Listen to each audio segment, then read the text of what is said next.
This is the X-Zone Broadcast Network, broadcasting worldwide on broadcast affiliates and satellite program providers, including CNN Broadcast Network, Sirius Satellite Network, Star Media, Good News Radio Network, Angel Broadcast Network, Wiki Broadcast Network, and WPBN TV. For more information on the X-Zone Broadcast Network, visit us at www.xzbn.net.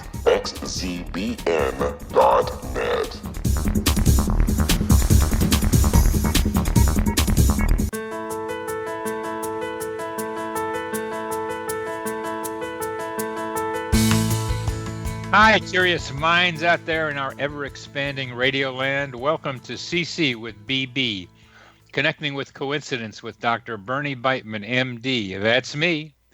This is the only radio show in the world dedicated to the study of coincidences, synchronicity, and serendipity.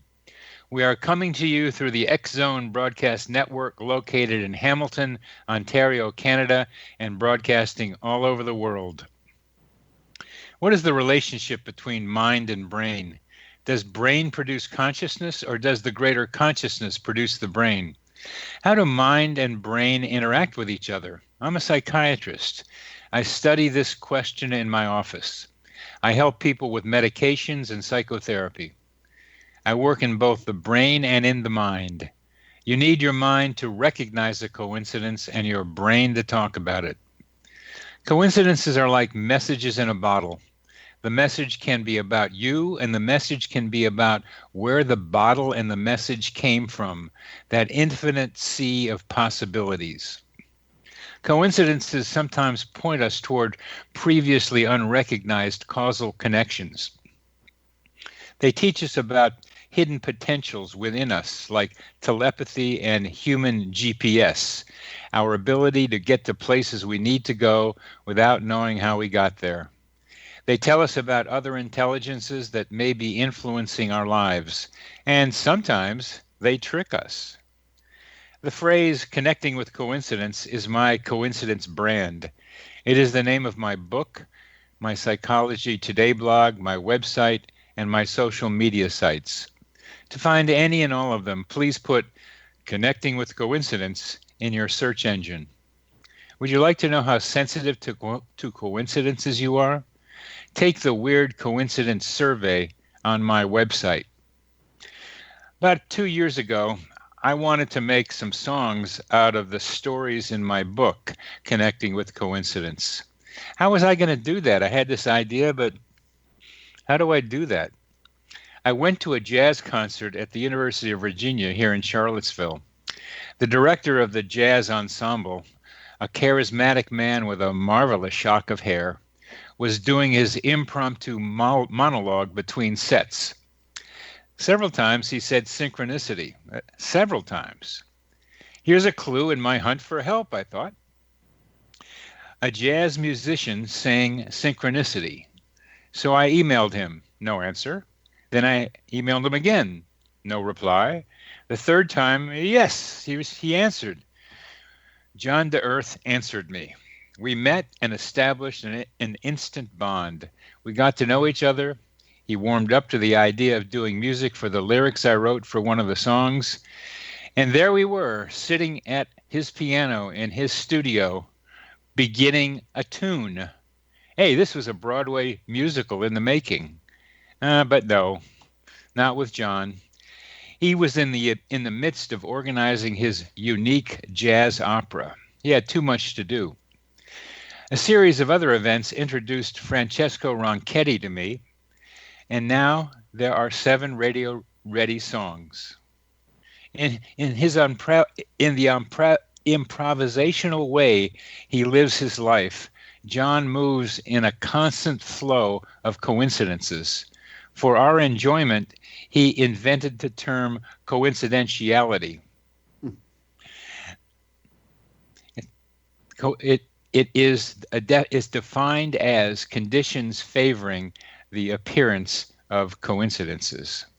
In the lives led by most of us, the conditions that increase the likelihood of coincidences include need, transition, and high emotion. Being in the flow also increases coincidentiality, as does living the spiritual life. Situations that increase coincidences include include altered states of consciousness like death of a loved one, sickness, job change, romance, and creativity. The outcomes in these situations are uncertain or indeterminate, meaning that the outcome is unknown. Without the momentum of predictable sequences, new things can happen. The web of regular reality has been torn. As positive psychology suggests, we are sometimes able to sync up with our surroundings. We can be dancing to the rhythms of our minds in concert with the events around us. Our thoughts seem to match, to parallel, to approximate the events of our surroundings. Getting to the flow can involve meditation in motion, through which you can let the rhythms move through you. John de Earth is a man through whom the rhythms move on a daily basis. He is a jazz trumpeter and composer, born in Framingham, Massachusetts in 1950. He studied as a teenager with saxophonist Boots Mussulli, who worked with Stan Kenton, Charlie Ventura, and Teddy Wilson. He's worked with some of the major jazz artists in the United States and other places. He currently is active in his jazz work in Charlottesville, Virginia, where he is an avid composer and arranger with hundreds of compositions to his credit.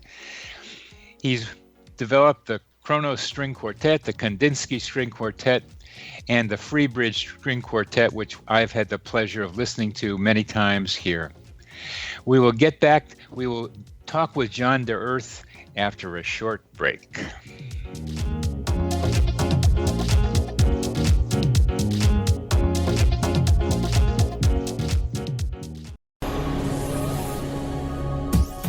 This is the X-Zone Broadcast Network, broadcasting worldwide on broadcast affiliates and satellite program providers, including CNN Broadcast Network, Sirius Satellite Network, Star Media, Good News Radio Network, Angel Broadcast Network, Wiki Broadcast Network, and WPBN TV. For more information on the X-Zone Broadcast Network, visit us at www.xzbn.net.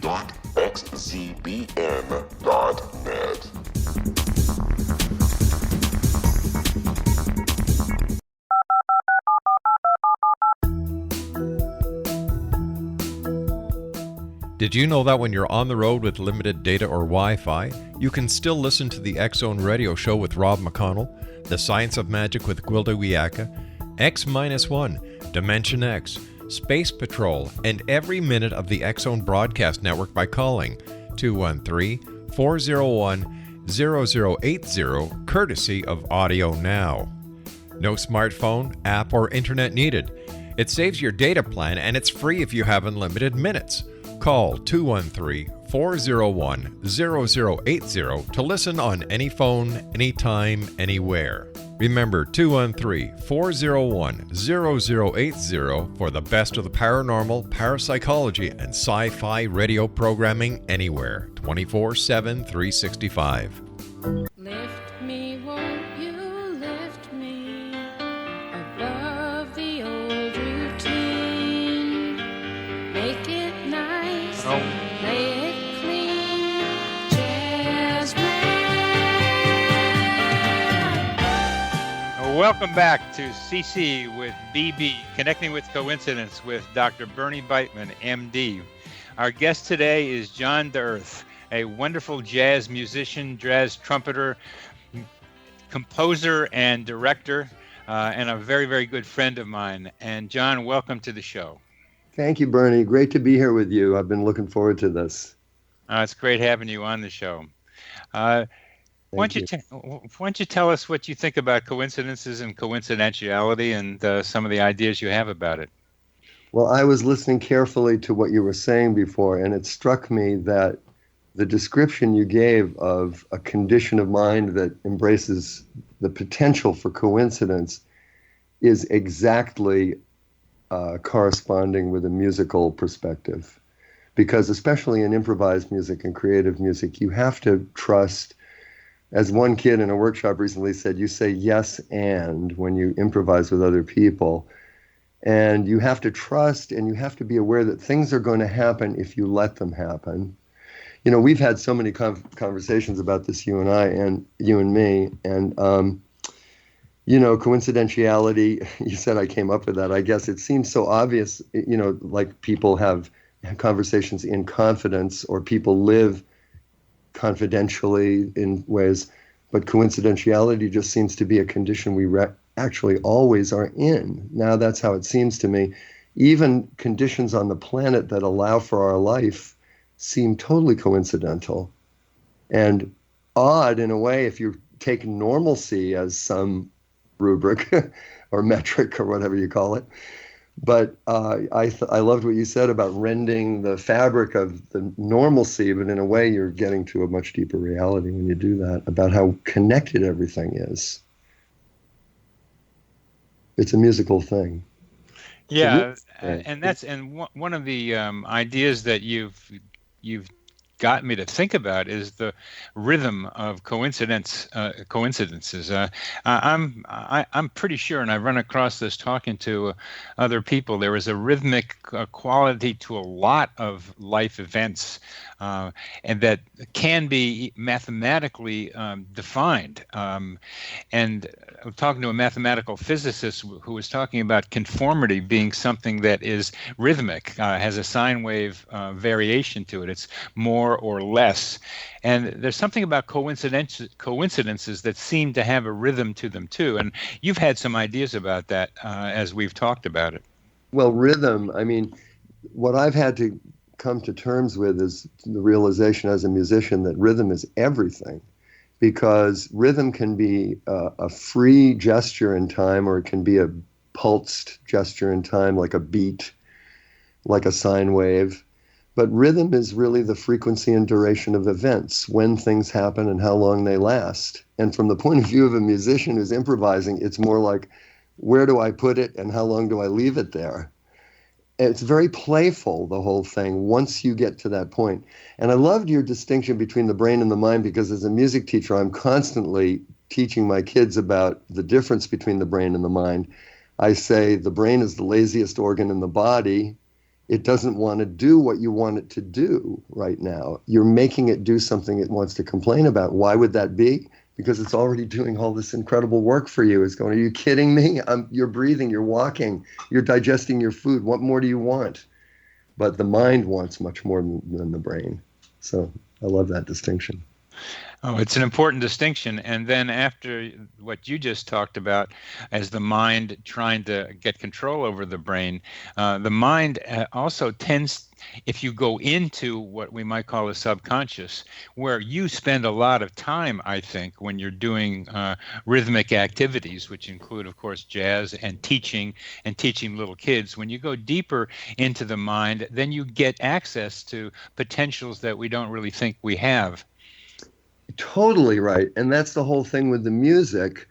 You know, I remember once seeing Pat Metheny talk to a group of people, a great guitar player, and a lady said, what must it be like to be on the road with Herbie Hancock, Charlie Hayden, Jack DeJohnette, et cetera, and Michael Brecker? And Pat Metheny says, well, actually what you have there is 5 very idiosyncratic and self-centered individuals, myself the chief among them, he says, in his nice way.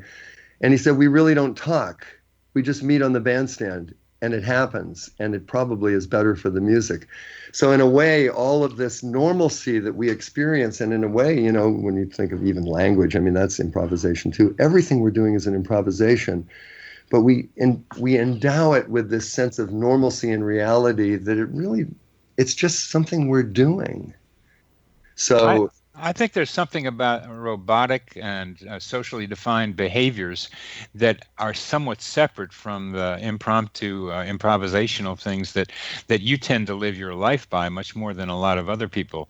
And that when you, it has to do with when you said the mind getting control over the brain. I think it's a little bit like the mind has to make an ally of the brain so that the brain will help you. It's a wonderful tool, right?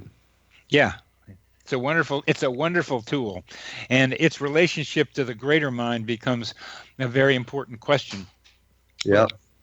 What you can do, and what I admire so much about you, is being able to tune in to the feelings, states of other people, and match up with them. Particularly illustrated when you talk about being on the stage with some of these fancy guys, that that language goes away. That language goes away. Oh gosh, can you hear me? Yeah, totally great.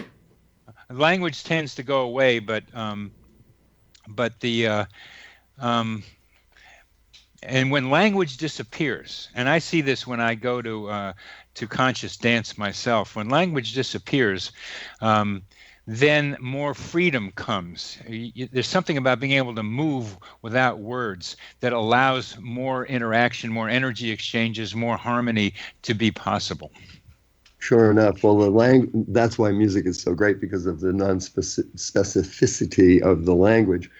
But, the thing is, we've talked about this too, what we learned from that wonderful trumpet player who visited Charlottesville, Matthew Ernst, and his teacher had taught him the 4 stages of learning, which is how we talk. The 4 stages being unconscious incompetence, conscious incompetence, conscious competence, and then finally unconscious competence, which is what you just described. And we have that in conversation. We don't have to think of our rules of behavior and grammar and even how we break our wonderful rules of discussion, and conversation to communicate better. Yes. So we do it all unconsciously. We can get to that level with music, and I really do believe get to that level just with life. I think that's what the great teachers, the Zen people, and all the things you mentioned, when you live in this sense of the interconnectedness of things, you live in a more meditative state. You get into a more real state of how things really are, not buying into this mental construct of normalcy that we all have. And as you know, Bernie, probably let's not get me started on normalcy. But coincidence, great. I'd love to talk about it. John, I'll make a big effort not to get you onto normalcy, and let's stay with coincidences and how all this fits with coincidence, since this is the coincidence show. I should have a website like you do so that people can write in if they want to hear about normalcy, but I'm afraid we'll just leave that topic to the side right now. We'll leave it to the side, yes, but only with the idea that it's tearing that web of normalcy that allows us to get to that unconscious competence that you're able to teach people to do. No kidding. Got to work without a net. So coincidences and your life, John. Well, I'll tell you, one of the most, you were present at the coincidence that produced our meeting. And I will say, Bernie, that even though it was the 3rd email you sent me, it was my first email from you that I ever received, which is my fault, not your fault, but everybody deals with my Luddite craziness. But anyway, so my apologies for that. But look, we met, and just as you said, on that one, I think the timing, just to add to it, of your response was better then than it would have been the first time. Yeah, and it probably was better from my side too, which is why I missed all your emails. Yeah. Email and all of that is a tremendous bed of coincidentiality, and at the same time, a bane of our existence. So, like so many human things. But anyway, when we met, it was a huge thing. But then I was working on the opera, which you were fascinated by. I didn't even know you were a psychiatrist seeing patients. I thought that you were a psychologist doing research. We talked for 15 minutes. I said, "Oh, you see patients?" You said, "Well, I couldn't possibly see you as a patient after the last 15 minutes of conversation we just had." So that was awesome. That was great. And then you became my pro bono psychiatric consultant for the opera and just showed up all the time. It was a very, very intense 3 weeks for that opera. Oh, yes. So many coincidences. We lost the stars of the show and met better people for the situation and for the roles in a bar, and I think we met them all in bars. A lot of great things happen in bars. Of course, my opera is about being, growing up in bars and saying, and in a way, not to talk about the opera, but just simply to say that, We have so many views of our life and how life should be, and yet kids get brought up in all kinds of circumstances, sometimes by alcoholic or violent parents. And I'm here to say, along with many people, it's not all bad. You grow and learn from all situations, and let's all get a life. But no offense, the music that I play is jazz music. It's black music. It's created, a bunch of white guys can be up there playing jazz. It's black music. And it's created by black people out of a sense of total horror. This is 400 years.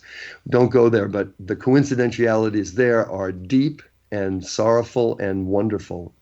But anyway, can I tell you a coincidence that I think is one of the most telling I've ever experienced? Please do. If I have a minute, and I'll try to make it, succinct. We have about, we can continue in the next segment. We have about a minute and a half for this segment. Let me try. I grew up with two half-brothers older than me, Paul and Jimmy Smythe. My name is John Dirth. Paul, the younger of the two older boys, was 6 years older than me. He was my hero my entire life, really. He became an amazing poet. He was quite famous as a poet at one point and very well regarded by very fine people, like people who taught at Harvard and taught him, and people who were the secretary of Robert Frost, and Richard Wilbur loved his poetry. And he was a very fine poet. Lived a very difficult life. He was a very abused kid. He had a very difficult time with his life and kind of fell out of writing, fell out of everything, but he had written massively in poetry. He had one little book that he was carrying around with him. He published many books, but he had a 235-page manuscript of things that he kind of wanted to put into a vanity production that he could just give to anybody just to represent his work. It was stuff that he had said, I'll keep these. He had basically 1,500 pages. He probably threw away twice that amount of his stuff. But nothing happened with this. We were poor, he was poor. We were just trying to deal with his liver disease, different things. And out of the internet comes to me one of the most wonderful people in my life ever, Helen Lang, Nikki Lang, who I went to high school with and was actually my girlfriend, lived with me in my mother's house, an incredible saga. We hadn't spoken for 30 years or more. John, we're going to need to end with Nikki Lang, and we will continue with her in our next segment after a short break. Thank you, Bernie. This is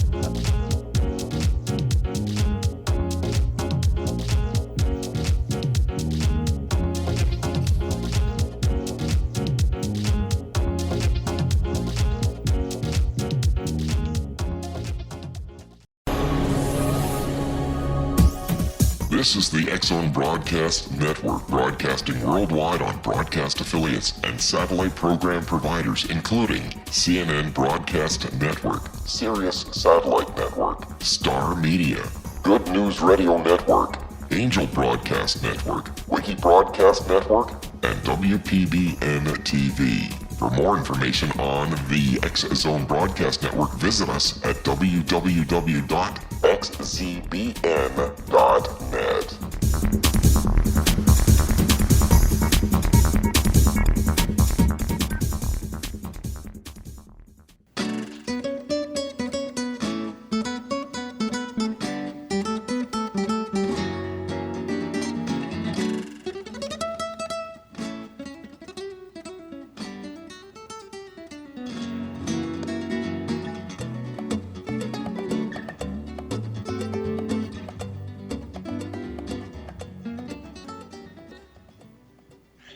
Welcome back to CC with BB, Connecting with Coincidence with Dr. Bernie Beitman, MD. My very special guest today is John Dirth, trumpet player, raconteur, and the inventor of the word coincidentiality. John, please continue with your story of your high school friend. Okay, my high school sweetheart, Nikki Lang, contacted me through the internet after, I'm saying 30 years, but that probably is not exactly right. It's probably more like 40 years. But she was looking for a drum teacher for her son, and she was trying to get hold of another friend, and then she got hold of my, you know how that goes. And she said, what about your brother Paul? He was such a wonderful poet. I've even remembered, and she typed then poems that he had written, actually discarded. He laughed when I told him these poems. Juvenalia, he called them. My brother was a grouchy guy, he's pretty sick at this point in his life, and old guy, just very grouchy cat, it's like, ha. But I was so struck by this. I said, I had no idea you were so into poetry and that you were so into my brother's poetry. I didn't know you knew. She said, oh, yeah. So I talked to her a little bit about him. She said, do you have any of his poetry that you could send me from this book you're talking about? It so happens that I'm working for a publisher, which is... Anyway, the long story short of this was she ended up editing this book for this marvelous publisher, El Leon Press in San Francisco, which is totally a writer's press.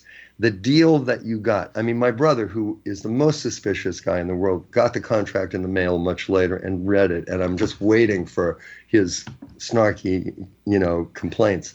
And halfway through it, he goes, this is wonderful. So we were freaking out. And he also told me they worked on this book by telephone together for a year. She edited his book. He said, I've never had a reader like this woman. Wow. It was so huge, Bernie. And this beautiful book that I gave you, A Plausible Light, was this legacy of my brother's. And it's really, she cut the book way down. She turned it into a masterful book. And, not just a collection of some very fine poems. And what a thing. And that's the thing. And just to summarize the story of this, the coincidence part of the story is that Paul needed a publisher, and he wasn't even thinking that. He wasn't even thinking that. He was trying to raise a couple of grand so that he could send this off to Canada and get 20 copies of it in a nice bound book. You know how you do. Yeah.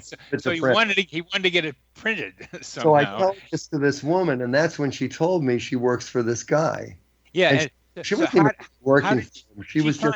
She contacted you because she needed a drum teacher for her child. For her little boy who she'd adopted from Guatemala. Okay, so I'm just trying to put the simple part of this together. Paul wanted to get his book printed somehow. She needed a drum teacher, and she knew Paul might be able to do that, but then went on to... No. She didn't think Paul would do anything with drumming. She just talked to one of our old high school friends who's a drummer, Joss. And then she said, what about John? And Joss said, here's John's email address. So then she emailed me and asked about Paul. Then she asked for the poems. And then the guy saw the poems, her publisher, and he said, there's nothing like this. We're going to put this out. Then that's like a miracle in the life of poetry. Yeah, it's ridiculous. And then this awesome book came out. Joss could have been the drum teacher, but I guess he said no. No, she lived in New York. She was just trying to figure something out and get some feedback and what to look for. And I got it. Okay. She was not here at all. We had not heard of her for years. Okay, you had not heard from her for years. Just to make it even really tighter, you had not heard from her for years. She called you for a drum teacher reason, not to get you or Joss to do it, but to just ask you about it, and then we kind of reconnected after, and our relationship bloomed like crazy too. We became so close. But the main thing was the help she gave to my brother with this book was astonishing, and he didn't credit too many people as having enough, intellectual moxie to deal with his poetry. I'll tell you that. Now that is a beautiful need met coincidence. That is beautiful. And he died. And let me just tell you, you want to hear another coincidence? I mean, here's beauty. And look, the man was sick as you can imagine. She finally came down and they met face to face. He was living in the house next door to me, which I happened to own at that time. And they visited through the weekend and the morning of Sunday morning, I was going out of town for a gig at a synagogue, actually, up in Maryland to do something. And she called me and she said, I'm leaving town today. I'm trying to decide whether to go visit Paul once more. Maybe we'd have to talk a little bit more. I said, yeah, go visit him once more. So she went over and visited him once more and left. And he called her and left an answering machine message in New York saying, Nikki, I think we're done with the book. Let's pull the trigger, whatever he said. Hung up the phone. I came home at 3:00 from my gig in Maryland and he was dead. Wow. And I hadn't even remembered that part of it when I started talking to you, because as you know, I am not deeply involved in remembering anything. I'm much more involved in dealing with what's coming next. Yes. So anyway, but that's fascinating, right? Amazing. Yes. Very good. Very good. Continue to be interested in how coincidences inform your music and all its forms, and how music informs you about coincidences. That's really the wonderful place you are, from my perspective, in thinking about coincidences. Music, coincidences, music. Yeah, it's amazing. Well, you witness it here in Charlottesville firsthand because we're friends here and we see each other a lot and we see what's unfolding all the time.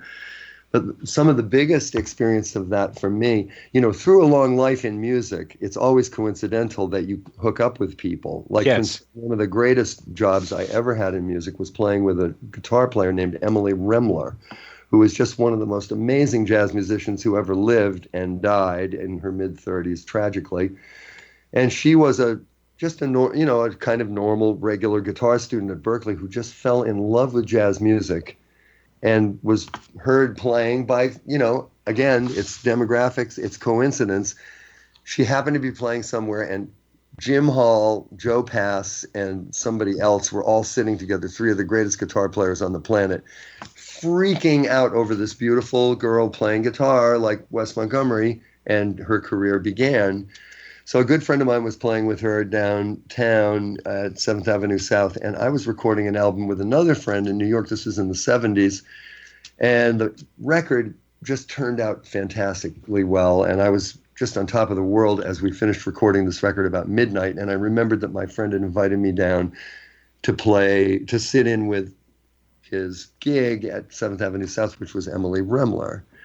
I went down there, Bernie. I wouldn't ordinarily have done that. I would have been so wiped out by that time after being in the recording studio for hours and hours that day. So I went down there and did sit in with her. And frankly, to be very honest, because I like to be honest about music, I completely screwed it up. We played in a sentimental mood. I got lost like a mofo, as we like to say. And it was fine. We played, and it became very telepathic getting lost, by the way. Yeah. It's over. She goes, I am going to make a record with you. She was just gunning me and going, she loved what we did. I said, I got lost. She said, I am going to make a record with you. Okay, so you hear stuff like that a lot. I moved to Charlottesville. We still had not made this record. I moved to Charlottesville in the early 80s. 2 years later, after this event, she called me up in the middle of the morning and said, hey, this is Emily Remler. Remember that record? We're going to make it 2 months from now. Can you do this date? Ended up making 2 records with her. She ended up moving to Charlottesville with her husband and didn't even know I lived here. I mean, talk about web of coincidence. And all kinds of things ensued from that. Just in general, living in music with people who are trying to do creative music puts you in a situation where you're constantly going to have to be alive to this or you don't work. I mean, basically, you have to know how to connect and know that it's magic. You know my theory of magic, that it's an element, it's a force in the world. People can't do magic. They fool themselves with this all the time, pretending, because you can align yourself so well with this force of magic that you think you're doing it. Just like music, which you're not. I mean, maybe, but I do believe at the higher levels we let this go, and it's such a human thing that we can just let it go. So my big coincidentiality world at this point is, here I am in Charlottesville, teaching at the university and being very aware of playing black music in a town where there's a horrible racial history and problem, and I'm not seeing any black kids for my teaching because they can't afford me and get there with transportation. And I'm so dumb, this has to be pointed out to me.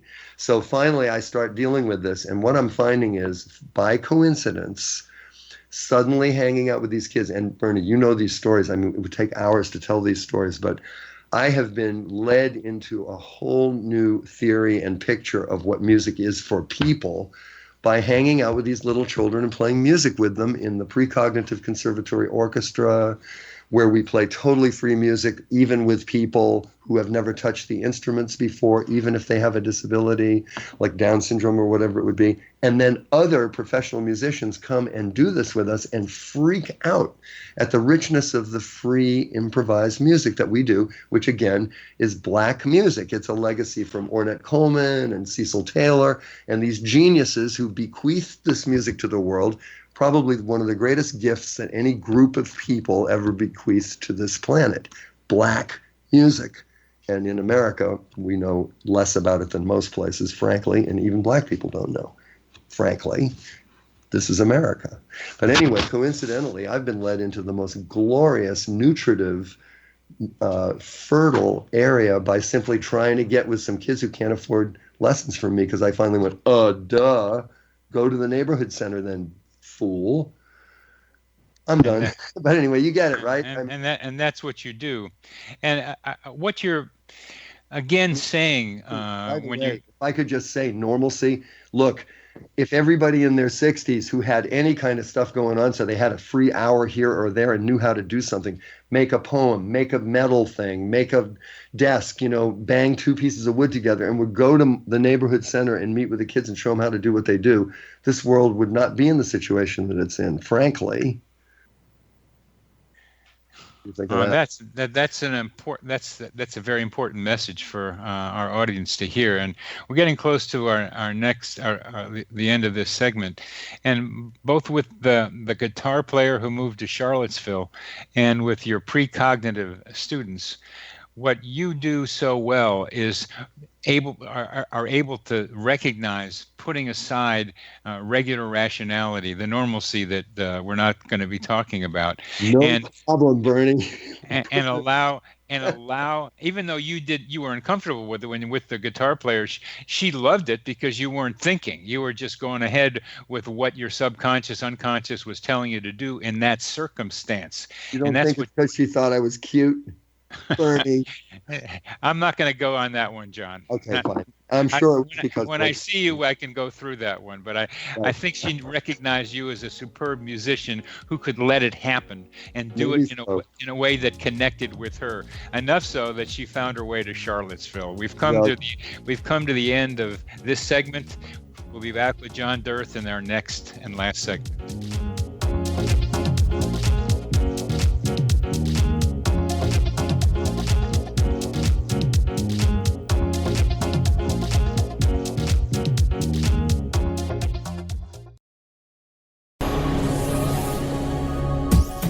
This is the X-Zone Broadcast Network, broadcasting worldwide on broadcast affiliates and satellite program providers, including CNN Broadcast Network, Sirius Satellite Network, Star Media, Good News Radio Network, Angel Broadcast Network, Wiki Broadcast Network, and WPBN TV. For more information on the X-Zone Broadcast Network, visit us at www.xzbn.net.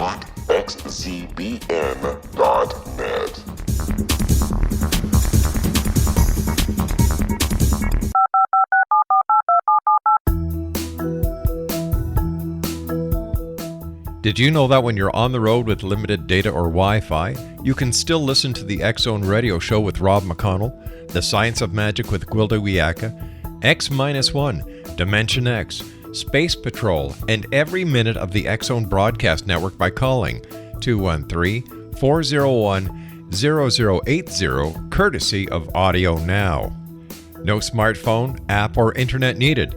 It saves your data plan, and it's free if you have unlimited minutes.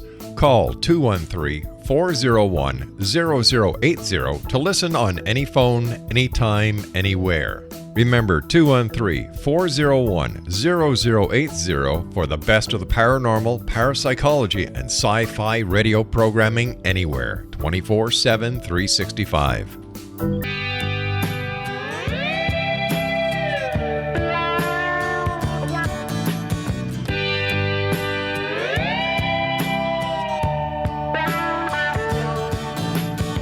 Draws the crowd and plays so loud, baby, it's the guitar man.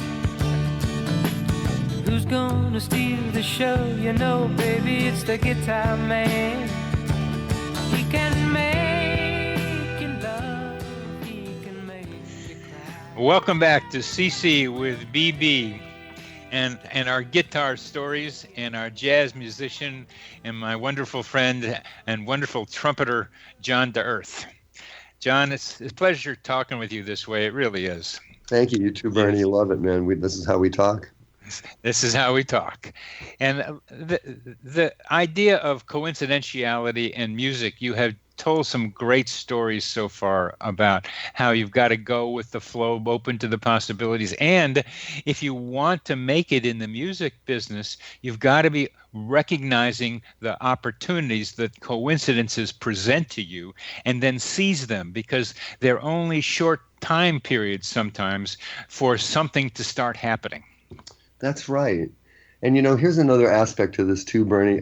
I was joking before when you were being such a doll to me, saying, you're a great musician, and she recognizes this. And very likely there's some, elements of that, but it's very hard to hear, and this is one of the things that I often have to help my students with. I say, know your strengths. It's hard for artists to not be self-deprecating. It's never good enough. So this is something partly that actually relates to this in this way.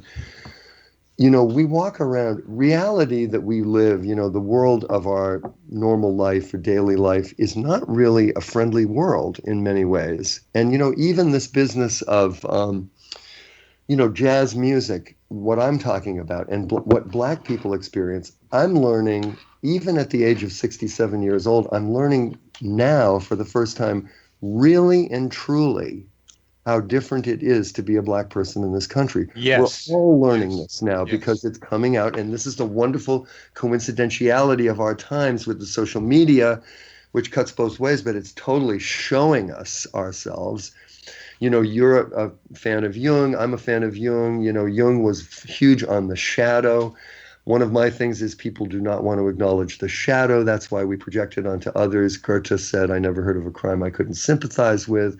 When we took the little precognitive kids to meet Wayne Shorter, he said, don't play music, play human behavior, which means everything. I took that to mean play the beheader and the beheaded both. We have to take our world on its real terms. What people do a lot of times is they think if they conform properly and do everything right, quote unquote, they will be rewarded. And they will not be rewarded for that. That will never reward you. It is what we need to do. We need to learn how to take on the form of what's presented to us. But unless we find a way to break through the veil of normalcy, I'm not trying to talk about normalcy, but just what you talked about with this veil of regularness, the regularness, the conformity of life. And unless you can break through it, you're not going to see really what it's all about. And here's where this relates to music. Music and the arts are not valued in our country. We're doing this show from Canada. That's very different than America, United States of America. We don't value the arts. We're tearing apart everything now. But in other countries, they have huge support for the arts so that people will really know that this is a great human value. We don't even appreciate the legacy of our own population. The only art form that was created in this country is African American jazz music, and it was exported worldwide, and we don't even know that. That just shows you that we don't understand ourselves. We don't see the shadow. My point is, know your world, and then you will be able to be much more alive to the potentials of it. And that's what you're working in, is a huge potential constantly for things to come together. Yes. That's what they're doing all the time. Yes, and what you're doing with jazz and African American culture and history, and you're doing for me right now, is that when you do jazz, when you perform jazz, you are carrying with you that culture. You're getting it more consciously in your mind and in your heart, that you are bringing forth to listeners, to the audience, that feeling that we all should have of gratitude to those forebearers that brought you to the place where you could convey what they wanted to tell us. Out of the misery was born this beauty. Right, but I do understand that, and that is all good, and it's very intellectual, but I want to make an important point. I happen to have been, just through the coincidentiality of my own life, brought up by a person who was obsessed with music and a genius listener but not a trained musician in any way. This man taught me how to listen. And what I have with music, long before I had these intellectual and cultural understandings, was a deep, visceral response to the music, which is best described by Robert Graves in a book about Celtic poetry, where he says, you always can recognize real poetry. It evokes the natural world, and it makes the hair stand up on the back of your neck. When I listen to this music, play it, even talk about it, the hair stands up all over my body. That is what people should seek. That's what I learned from my crazy father, that the greatest gift is to simply be electrically alive and aligned to what is going on around you in this planet. Let the chips fall where they may, and they will fall in some pretty crazy places. But if you have faith in your own strength, then you can dare this. You can brave this craziness. It's a bit of chaos invited in what you're suggesting by being so open to this web of connectedness and coincidentiality. I brought somebody by to visit you the other day. Yeah, I wanted to ask you, did she name herself her nickname, or did somebody else give her a No, name? that's her name. She named herself, yes. Shiva. And- You know who Shiva is, right? Yep. All right. Continue. I did, and there's something of a risk in that relationship that breaks away from normality. That is a wonderful experiment in just what you're talking about. I saw that, and we've met many friends together. That's one of the things that we've done a lot together, introduced each other to different people. And I was struck by a very, very beautiful kind of communality between the two of you, a clear channel. It seemed a very good channel. And with you there, I saw that channel more clearly than I ever had before. And that's part of what you did for that. And it's doing something out of the ordinary. And doing something out of the ordinary should become more ordinary. I don't know what's going to happen when doing something out of the ordinary becomes ordinary, but what do you think about that? That's how I live now, because I have, as you know, my life situation is pretty complex. My wife, 31 years, is quite a bit of an invalid. I'm living in 2 houses because I moved her into a more therapeutic environment. And I have a to-do list every day that I have to do triage on constantly. I don't do half the stuff on the list or even a third of it. But things will come up that I'll accept over the to-do list because I know that I have to be alive to this. One of the things is when people call me about a music person and want to have a question about a student, I now build into my life a meeting with anybody who wants to ask a question like that, about a 15, 20-minute meeting, free of charge, to assess the situation. Like if a new kid wants to take trumpet, don't play trumpet if the trumpet doesn't love you. Trumpet's not for everybody. Flute's not for everybody. Compositions, what you think you're doing is not necessarily what you think what you're doing. Go to somebody like, there's so much, I hate the scam of education, getting students as a business. It just, yes. It. But the idea that people will find you who need you. I mean, what a coincidence that I put an ad in a paper here to do some workshops for kids this summer, and a woman read it who was in her mid-40s, who had been a master clarinetist at Manhattan School and got so turned off to music through schooling, which is a huge thing that I'm kind of studying myself, individually with people. School is a killer. But she got so turned off to music school that she quit music. She graduated with honors. She's a monster musician. She quit school the day she quit music the day she graduated from school, joined the Peace Corps, moved to Africa, lived there for 10 years, and now, after an amazing life, wants to play music again and comes back into my life, came to these workshops with little kids. I mean, I couldn't have hired somebody to be the perfect sort of bridge between me and everything I was doing in these workshops. Wow. And then she benefited hugely from the workshops, just based on who she was as a person. And just like you, Bernie, this woman and I have become so tight in such a quick, short amount of time, all through music. Yeah. Amazing. That's good. That gives us an idea, continuing an idea about how you live your life and how you can recognize when there are opportunities that you must take, that you must be involved with. I have patients, people contacting me to be my patients, and over the last 5-6 weeks, I've arranged a couple of times for people to see me, and for one reason or another, they haven't shown up. They've gone so far as to make an appointment and not show up, or there's something else happens. And I don't know what's been going on, but I have not been that open to seeing people for a variety of reasons. I've needed a vacation, and somehow they pick that up. And it's a way that it's hard to define how it happens, but I've needed, this is my first summer vacation kind of in like a million years. Wow. And they seem to be able to pick it up. Yeah, we're coming to the end of our show, John, and talk to you about this stuff in a more formal way. Beautiful.